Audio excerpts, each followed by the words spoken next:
Oui, merci. Je n'avais pas prévu d'intervenir sur ce BS, mais je pense qu'il faut, comme ça avait été proposé il y a quelque temps, peut-être à l'initiative de la Commission des finances, se pencher, les recettes c'est un fait, mais sérieusement sur les dépenses de fonctionnement. Peut-être que nous allons en conclure qu'on ne pourra rien en faire, ou qu'on ne pourra pas les baisser. Mais c'est quand même le nerf de la guerre. Et moi, ce qui me fait un peu peur aujourd'hui, c'est que même si on parle d'année blanche en investissement, si on n'est pas capable de les contrôler, déjà de les connaître, de les contrôler, on va droit dans le mur. Aujourd'hui, Jean-Christophe en a parlé, on a plusieurs pans de l'économie qui sont en très grande souffrance. On le sait, on ne parle pas forcément du bâtiment, on parle de la relance de la commande publique avec les travaux publics, on parle effectivement du tourisme, mais tout ce qui gravite autour. Ça veut dire que c'est des commandes en moins pour les agriculteurs, j'en passe et des meilleurs.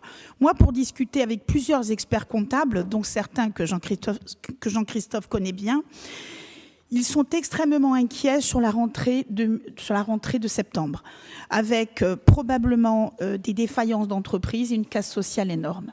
Donc moi, je pense qu'en tant que collectivité unique, c'est notre rôle aujourd'hui de se dire...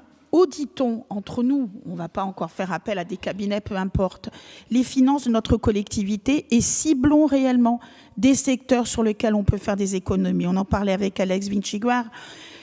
Attelons-nous par exemple sur le patrimoine de la collectivité. Ça fait très longtemps qu'on en parle.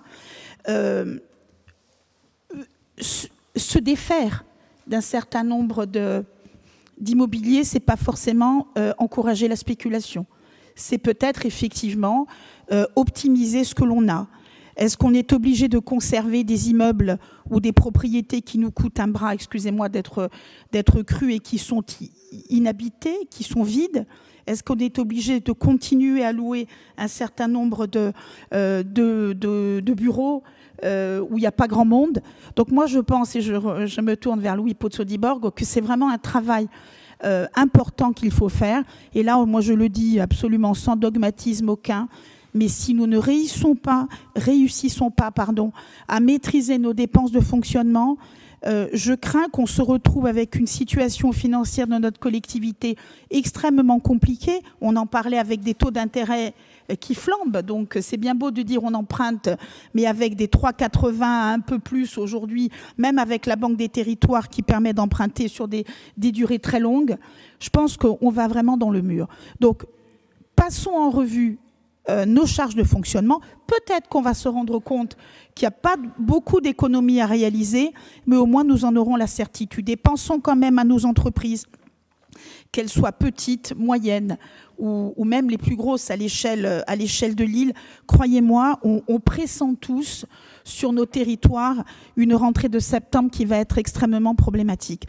Donc je refais appel à la sagesse du président de la Commission des finances. En tout cas, nous y participerons avec sérieux si un travail effectivement nous est proposé. Merci.